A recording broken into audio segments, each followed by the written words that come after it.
자, 이제 7강 시작할 건데요. 6강 보니까 한 17분 정도 찍었더라고요. 한 30분 안에 나머지 9문제를 풀 수 있을까? 사실 불가능할 거라고 생각하는데 최대한 해보고 안 되면 중간에 종쳐버리면요. 제가 와서 남은 건 풀어줄게요. 자습 시간이 한 반당 그래도 한 2시간씩은 나오는 것 같은데 네, 와서 풀어줄게요. 자, 일단 1번부터 먼저 들어가 봅시다. 다음을 주장한 사상가의 입장만 보기에서 있는 대로 고르면 자, 우리 이거 봤던 지문이야. 인간 역사에서 사회적 각성과 도덕적 선의지의 증가가 사회적 갈등을 야만성을 완화하는 데 도움된다 할지라도 갈등 자체를 제거할 수는 없다 밑줄. 이거 내가 뭔 얘기했어? 체육대회 반티썰 얘기했었지. 제가 평소에 나랑 똑같은 누웠던 사람, 나랑 똑같은 티를 누가 입고 지나가도 우리는 별로 뭐 너 걔 티 벗어 이렇게 하면 하지 않아. 이거 하면 학교 폭력이라 그랬어. 근데 체육대회 반티를 정할 때는 절대 똑같으면 안 된다고 싸운다 그랬잖아. 그래서 자, 이 사람은 지었던 책 이름 도덕적 인간과 아무리 인간이 도덕적이더라고 하더라도 얘네들이 모이면 비도덕적 사회가 된다. 그래서 이 사람은 누구였어? 니부어였죠? 그래서 내가 뭐라 했어? 이런 비도덕적인 사회를 해결하려면 개인의 선의지를 갖고 된다 그랬어? 물론 선의지가 도움은 되겠지만 그것만 갖고는 안 된다 그랬죠? 막 강제력, 외적 강제력, 정치적 강제력 필요하다고 했지. 그래서 내가 막 폭력 얘기까지 했었을 거야. 그러면 니버란 거 여기 꼭 다 읽어보시고요. 다 봤던 지문이야. 근데 우리 앞에서 내용할 때. 기억부터 한번 볼게요. 개인의 합리성 제고. 너네 제고의 뜻을 잘 모르더라, 얘들아. 제고는 올린다는 뜻이야. 개인의 합리성을 높이면 당연히 좋은 거 아니야? 그치? 당연히 집단 간 갈등을 없애줄 순 없겠지만 이 해소에 기여할 순 있겠지. 갈등이 줄어드는데 도움은 되겠지. 선의지의 증가가 도움이 되는 것처럼. 그래서 기억은 맞아요. 그러니까 좀 말이 좀 헷갈리는데 기여할 수는 있다라고 이제 생각을 해주시면 돼요. 그 다음에 니은 이거는 니부어의 메인 포인트잖아. 집단의 이기적인 충동은 집단 내 개인의 이성적 판단을 방해한다. 그치? 반티 가지고 싸우기 시작하면 내가 그 반에 속해 있는 앤데 나는 사실 반티 겹쳐도 될 것 같은데 라고 생각해도 그거 얘기할 수 있어? 없어? 없잖아. 그래서 이기적 충동이 이 개인의 판단을 흐리게 만드는 거죠. 방해합니다. 그 다음에 디귿 얘들아 사회의 도덕적 이상은 뭐라 그랬어? 정의라 그랬지? 개인의 도덕적 이상은 뭐야 그러면? 개인의 도덕적 이상은 아무도 대답 안 하고 있겠지만 그래도 열심히 듣고 있을 거라 믿으며 이타심이죠? 이타심이랑 정의는 같은 거야 다른 거야? 다른 거라 그랬어. 그래서 정의는 강제력을 사용하지 않아도 사용해야 가능하다 그랬어. 사회의 도덕적 이상은. 그래서 막 폭력 얘기도 했던 거고요. 정치적 강제력도 얘기했던 거고. 어머 이거 틀린 거죠? 가능하지 않으니까 강제력을 사용해야 되는 거죠. 그다음에 리을 사회 정의 실현을 위해 사용되는 강제력은 그냥 때리고 싶어서 폭력하면 안 된다 그랬죠. 누군가의 통제를 받아야 된다 그랬어. 근데 그게 누구야? 선의지, 선한 의지에 의한 통제를 받아야 된다. 이거 내용 요소에 다 우리 필기해놨을 거예요. 기억, 니은, 리을 정답은 4번. 그 다음에 4번 한번 가볼게. 자, 소유물에서의 정의 이론 딱 이것만 봐도 알 수 있으면 좋은데 소유물 정의. 내 거가 제일 중요한 사람이었어. 누굴까요? 노직이죠, 노직. 내 거 절대 뺏길 수 없어. 내 거 중요해 라는 사람이었어. 근데 이제 만약에 노직 같은 경우도 내 재산권, 나의 소유권이 가장 중요하니까 이런 걸 지키기 위한 정책 같은 거는 오케이 할 수 있겠지. 기억 먼저 볼게요. 국가의 시장 개입을 완전히 차단하면 안 되겠지. 왜? 국가는 내가 누군가가 부정의를 저질러. 그럼 교정해줘야 되잖아. 그래서 완전히 차단하면 안 된다.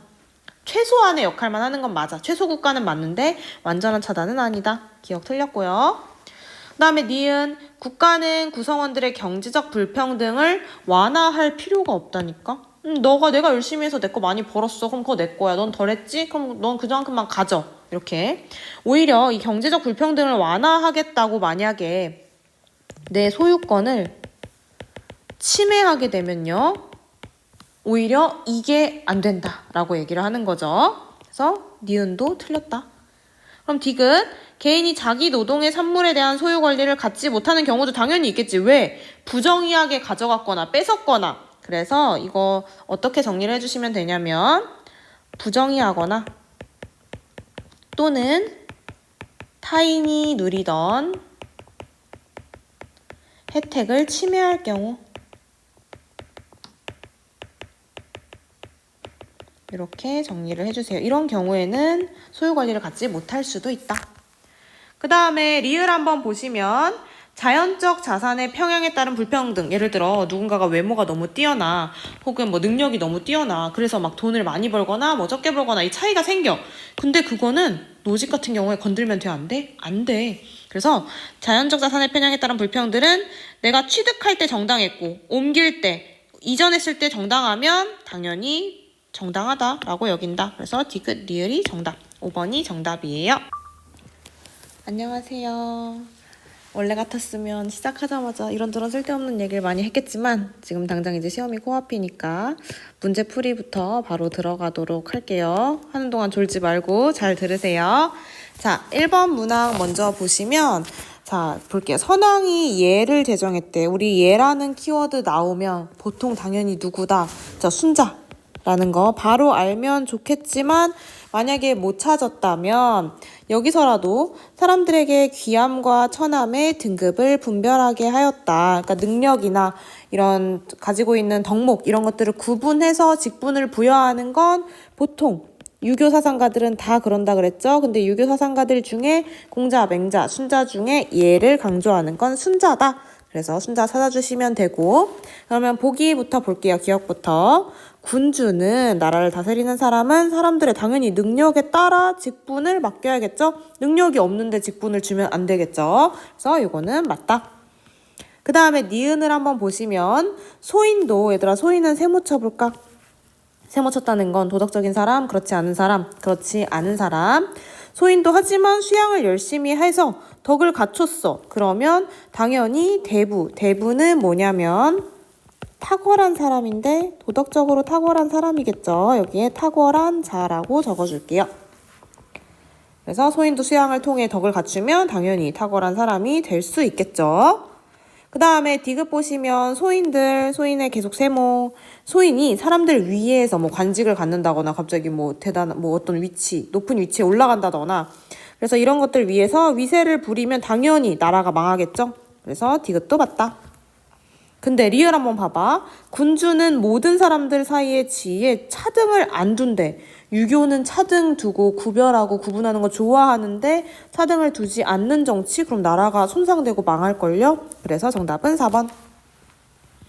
그러면 3번으로 넘어가 볼게요.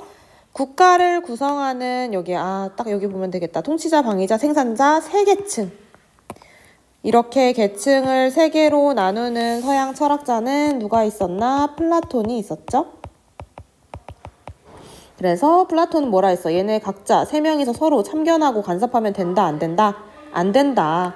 그냥 자기가 맡은 역할에 전념할 때 정의로운 국가가 된다 라고 얘기를 했었죠. 그럼 1번부터 한번 볼게요. 정의로운 국가에서는 사회적 역할 분담, 그치? 이거 계층이 다 셋 다 다르잖아. 이루어지겠죠? 1번은 맞고. 그 다음에 2번 통치자가 되려면 우리 반드시 지혜의 덕 우리 얘기했었어요. 정리 한번 해볼까? 통치자는 지혜의 덕이 필요하고 그 다음에 방위자 나라를 지키는 방위자는 용기의 덕이 필요했고 그 다음에 생산자 계층은 절제의 덕 이런 덕들을 갖추고 있다고 얘기를 했었죠. 그래서 맞다. 그 다음에 3번으로 한번 가보시면 정의로운 국가에서 사회적 역할은 내가 통치자인지 방위자인지 생산자인지는 타고난 성향에 내가 예를 들어 뭐 통치자라면 이성적인 부분이 발달했는지 방위자라면 기계적인 부분 생산자라면 욕구적인 부분이 잘 발달했는지 이런 거에 따라서 부여가 된다고 얘기를 했죠. 그 다음에 정의로운 국가에서는 누구나 수양을 통해 통치자의 역할을 하면 안 되지. 그러면은 방위자 생산자도 갑자기 통치자가 되는 건데 아니죠. 통치자 계층, 이성적인 부분이 뛰어난 사람만이 통치자의 역할을 수행할 수 있다. 그 다음에 5번은 너무나 맞는 말. 정의로운 국가가 되려면 각 계층의 구성원들이 각자의 탁월성, 뭐 지혜든 용기든 절제든 발휘해야 되겠죠. 그래서 5번 정답은 4번이다. 넘어가서 7번 같이 보시면 사회적 자본 나왔네. 사회적 자본은 내가 그때 지갑 잃어버렸던 썰 얘기해 준 적 있죠? 신뢰가 필요하다고. 신뢰의 동그라미. 조금만 더 읽어볼까? 사회적 자본은 시민적인 품성과 되게 관련이 되어 있다. 그래서 이 사람은 뭐 이름을 막 외울 필요는 없지만 그래도 사회적 자본을 얘기한 퍼트넘이라는 사람이다.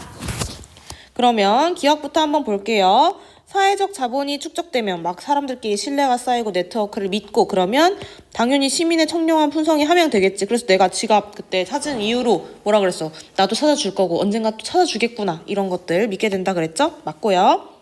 그리고 사회적 자본이 축적되면 당연히 서로 신뢰가 쌓이는 건데 이전보다 집단적인 문제, 안 좋은 것들이 더 쉽게 해결이 될 수 있겠죠. 니은도 맞아. 그 다음에 디귿. 사회적 자본은 협력적 행동을 촉진하여 사회적 효율을 향상시킬 수 있다. 요거는 어디 가보시면 되냐면 여기 64페이지에 사회적 자본 지문에 저희 밑줄 쳐놨었죠. 사회적 자본은 협력 행동을 촉진해서 사회적 효율성을 향상시킬 수 있다. 그래서 디귿도 아예 맞는 선지고요. 근데 리을 한번 볼게 얘들아. 사회적 자본 서로 막 신뢰를 하는데 법적으로 규제를 더 해야 된대. 내가 스스로 규제하는 것보다. 아니겠지? 반대겠지. 오히려 자율적 규제가 높아지게 되겠죠? 그래서 정답은 4번. 8번 한번 가볼게요. 다음을 주장한 사상가는 누구냐? 우리 이것도 지문 봤었어. 못 배우고 무식한 사람이 항고를 얻으며 건방져지고 사치스럽게 되어 절약하지 않고 이런 사람이 되면 안 되겠지. 이거 밑줄 얘들아 나 그었는데 이거 취소할게. 별로 중요한 게 아닌 것 같아서. 그러니까 되면 안 되는 거니까 밑줄 안 그을게. 뭐가 중요하냐? 절약이 중요하고 이건 목민간이 가장 먼저 지켜야 할 일이다. 절약 혹은 뭐 청렴 이런 것들을 강조하는 사람은 정약용이라고 했었죠. 그리고 정약용의 책 이름 자체가 뭐야? 목민심서. 목민간이 가져야 하는 마음가짐을 담은 책. 목민간 나와 있죠. 그래서 정약용이다. 그러면 기억 한번 볼게. 탐욕스러운 공직자는 당연히 부정부패 하게 되겠죠. 막 뒤로 돈 받고 이런 거. 그래서 이거는 맞죠. 이렇게 되어야 한다는 게 아니라 탐욕스러운 공직자는 부정부패하게 되니? 맞아. 이런 뜻이죠. 그 다음에 절용, 절약하는 거 이런 건 공직자가 갖추어야 할 필수 덕목이죠. 절용, 청렴 중요하다고 했어요. 그 다음에 공직자가 되려면 당연히 지혜랑 더 갖추어야 되지 않을까? 이거는 우리가 막 특별하게 배우진 않았지만 너무 당연한 거. 근데 리을이 중요한데 얘들아. 정약용 같은 경우는 공직자가 내 재산을 아무것도 가지면 안 돼. 이렇게 극단적으로 얘기하진 않아요. 공직자가 하는 이유가 뭐야? 백성들을 위해서기도 하지만 내 가족을 먹여 살리기 위해서도 하잖아. 그래서 재산 소유 자체를 물론 사치는 안 돼. 사치 부리면 안 되지만 재산 소유 자체를 포기해야 된다고 하진 않는다. 내 재산이 있긴 있어요. 정답은 4번. 그러면 넘어가서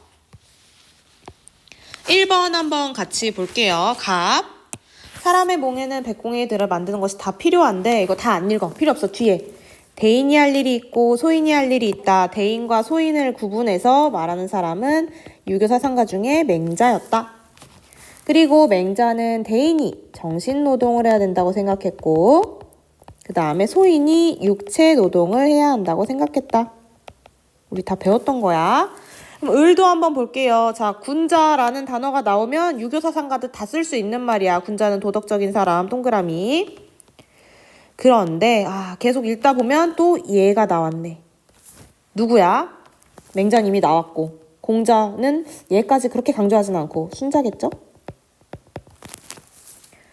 그러면 1번부터 한번 볼게요. 이상적인 국가에서는 모든 사회 구성원들이 자급자족? 아니야, 우리 적었잖아 방금. 뭐라고? 소인은 육체노동하고요. 대인은 정신노동 한다고요. 서로 노동하는 게 다른데 자급자족을 하려면 내가 정신 육체노동 다 해야 되는 거지. 내가 막 쌀 만들어서 먹고 대인임에도 불구하고. 그렇지 않다. 틀렸고요. 그러면 2번은 방금 한 말이죠. 육체노동은 소인이, 정신노동은 대인이 구분해서 일이 부여되어야 한다. 맞고요. 그 다음에 군자는 도덕적인 사람이니까 당연히 어떤 경우에도 발전하겠지. 하지만 소인은 어떤 경우에도 나쁜 결과를 낳겠지. 비도덕적인 사람이니까. 봐봐 여기 순자 지문에 나와 있잖아요. 소인은 지혜가 있어도 남의 것을 빼앗는 데잖아. 그래서 정답 맞고요. 4번 둘 다 통치자는 사회 구성원들의 적성과 능력을 고려해서 이를 부여, 그쵸, 구분하고 차등을 둬야 되는 거 유교의 공통점이라고 했었고요. 그 다음에 이것도 똑같은 말이야. 덕이 있느냐 없느냐에 따라 사회적 지위에 차등을 두어야 한다. 유교에서는 동의하는 말. 정답은 1번. 넘어가서 3번 볼게요. 자, 세모 쳐봐. 자본주의 체제. 자본주의 사회에서 지금 우리가 살아가는 자본주의이긴 한데 노동자의 노동은 강제된 거래. 이 얘기는 뭐야? 우리 찰리 채플린 모던 타임즈 봤던 거 기억나니? 계속 이렇게 볼트를 조이는 일만 했던 누구야? 자본주의 사회에서의 노동은 잘못된 거야. 마르크스죠? 그래서 마르크스는 이 노동에 대해서 되게 비판하고 얘가 나아가야 할 방향, 이상적인 사회는 공산사회라고 얘기를 했었지. 이런 사회에서는 강요된 노동이 아니라 우리 자발적 노동을 할 수 있게 된다 했어요. 그런데 계속 한번 읽어볼게요. 노동자가 자기 자신에게 속하지 않고 타자에게 속한데 우리 그때 사장님한테 완전히 속해 있었죠. 사장님 기계 시키면 다 하고. 더 나아가 소외된 노동은 인간의 삶을 생활수단으로만 간주한대. 그러니까 먹고 살기 위해서 노동을 한다라는 거죠. 내가 하고 싶어서 자아 실현하기 위해 노동을 해야 되는데 공산사회에서는 자아 실현하기 위해 노동하게 되겠죠. 그래서 노동은 인간을 계속 소외시킨대. 자본주의 사회에서는. 근데 이런 소외된 노동은 인간 소외를 일으키고 그리고 이렇게 소외가 생기는 근본적인 원인은 뭐냐? 우리 이거 안 배웠어 얘들아. 중요해 지금. 사적인 소유로부터 비롯된대. 이게 무슨 얘기냐면 그때 생각해봐. 공장 누구 거였어? 사장님 거였어. 그러니까 사장님이 거기 있는 노동자들을 자기 마음대로 수단처럼 사용했잖아. 그래서 이 사적인 소유가 되게 안 좋다고 보거든요. 그래서 여기 하나 별표에서 적어놔 얘들아. 생산수단이라고 조금 어렵게 표현하는데 아까 얘기했던 공장 혹은 뭔가 농작물을 만들 수 있는 땅 이런 것들은 개인이 소유하면 안 되고 어떻게 돼야 된다고 생각하냐면 공유되어야 된다고 생각해요. 그래서 이거 꼭 강조해 놓자. 그래야 우리 소외받지 않는 삶을 살아갈 수 있을 것이다. 그럼 기억부터 볼게요. 생산수단이 공유될 때 노동소외를 극복할 수 있다. 맞겠죠? 방금 한 거야. 그런데 니은 봐봐. 임금노동자. 먹고 살기 위해 돈을 받으면서 살아가는 노동자가 자율적 삶을 살아가기 위해서 좋아지려면 기술적으로 분업. 자본주의를 싫어하는 이유가 한 사람이 똑같은 일만 계속해서 그런 거야. 너트 조이기. 그래서 분업은 안 좋다. 자, 틀렸고요. 다음에 디귿은 우리가 알아둬야 하는 건데요. 이것도 외워줘야 돼. 능력에 따라 분배받으면 얘들아 생각을 해봐. 내가 능력이 많으면 많이 분배받겠지만 능력이 없으면 되게 조금 분배받는단 말이야. 이런 사회는 바람직한 사회가 아니라고 믿어요. 마르크스는. 그래서 요거 바뀌어줘야 돼. 능력에 따라 분배받고 필요에 따라 일하는 게 아니라 마르크스가 원하는 공산사회는 필요한 만큼 분배받고 내 능력만큼 일하는 사회야. 내가 정말 능력이 없더라도 많이 필요해. 그러면 그만큼 분배받는 사회. 좋은 사회 아닐까? 그래서 이런 사회에서 노동소외가 극복된다. 바뀌었어요, 둘이. 꼭 외워주시고. 리을 한번 보시면 자본주의 체제에서는 자본주의 안 좋아하니까 세모. 생산을 통해 노동자의 노동을 하나의 상품으로 생산해낸다. 그치? 노동자 완전 그냥 수단화돼가지고 하라는 대로 할 수밖에 없었잖아. 리을이 맞아요. 정답은 2번. 다음에 넘겨서 5번 한번 같이 볼게요. 갑을의 입장에서 서로에게 제기할 수 있는 비판. 자, 갑. 우리 기업의 사회적 책임했던 거 생각나니 얘들아? 여기다 잠깐 적어볼까? 기업의 사회적 책임. 두 가지가 있었는데요. 소극적 책임과 적극적 책임이 있었어. 소극적 책임은 기업의 목적은 단순히 이윤 추구야 혹은 이익 추구야 라고만 했던 애들이고 적극적은 그래 기업의 목적은 이윤 추구 맞아. 하지만 플러스로 공익 혹은 또 다른 사회적 책임도 실현해야 돼 라고 했던 애들이야. 실현. 자, 답 한번 볼게요. 맨 마지막만 보시면 되는데 기업은 법의 테두리 내에서 이익 추구에 전념하는 것만으로도 괜찮다. 장기적으로 공익에 기여할 거다. 중요한 건 이익 추구다라고 얘기하는 점에서 얘는 소극적 책임을 주장하는 사람. 그래서 갑의 소극. 자, 여기서 착각하면 안 돼. 뭐 장기적으로 공익에 기여한다고 해서 공익을 주장하나? 그런 게 아니야. 이익 추구에 하면 공익 알아서 될 거니까 공익 신경 쓰지 말고 이익 추구만 해 라는 의미인 거예요. 그다음에 을 한번 볼게요. 어디 밑줄 긋냐면 기업은 법을 준수하며 이익을 창출해야 할 책임도 있어. 당연히 이건 기본적이야. 하지만 공익 실현에 힘쓸 책임도 있대. 공익까지 신경 써야 한다. 을은 적극적이겠네요. 그래서 을은 적극적 책임을 주장하는 사람. 1번부터 한번 보시면 A. 소극적이 적극적한테 야, 기업의 이익 증대가 공공의 이익 실현과 양립될 수 없어. 아니야. 여기 양립될 수 있다고는 얘기해요. 그래서 소극적에서 이렇게 얘기할 수 없다. 그 다음에 기업은 경영을 통해 공공의 이익을 실현하기 위한 사회적 책임을 다해야 한다? 아니지, 얘들아. 공공의 이익을 실현하려고 하는 게 목적이 아니라 했잖아. A, 여기 갑은. 그래서 A, 갑이 할 수 없는 말. 그 다음에 B는 을이 할 수 있는 말인지 봐야겠네. 기업 경영의 근본적인 목적이 사회복지 확충과 공동선의 실현이래. 그러니까 아니야, 얘들아. 근본적인 목적은 얘도 이윤 추구야. 근데 이윤 추구하는 과정에서 사회복지 공동선 실현하면 좋다는 거겠죠. 그래서 근본 목적은 아니다. 그다음에 4번 기업이 사회적 책임을 다해야 하는 대상의 주주, 이윤 추구의 대상이죠. 근데 이것뿐만 아니라 기업의 외부인 다른 공익적인 요소들 뭐 그냥 인류일 수도 있고요. 그래서 외부인도 포함될 수 있다고 얘기할 수 있고 A 너는 그걸 모르고 있어. 갑 너는 그걸 모르고 있어 라고 얘기할 수 있죠. 정답은 4번. 그 다음에 5번은 기업은 이윤을 추구하는 과정에서 기만행위 없이 공개적이고 자유로운 경쟁에 전념해야 해. B가 그러니까 을이 얘기할 수 있어. 근데 A가 이걸 모르니? 아니 A도 그건 맞지. A도 알아요. 간과하지 않아서 틀렸다. 그 다음에 6강에서는 마지막 문제죠. 7번 문제 같이 볼 건데 자 공직자 여기 청렴이네. 공직자 윤리에 대해서 얘기한 사람은 우리 누구밖에 안 배웠어? 정약용밖에 안 배웠다. 그리고 아까는 정약용이 목민심서를 써서 목민관이라는 얘기가 많이 나온다 그랬는데 이 수령이란 단어도 많이 나와요. 마을을 다스리는.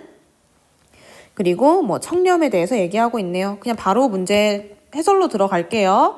공직자는 덕을 쌓고 절용하는 삶을 살아야 한다. 덕 중요하겠지. 절약해야겠지. 맞아요.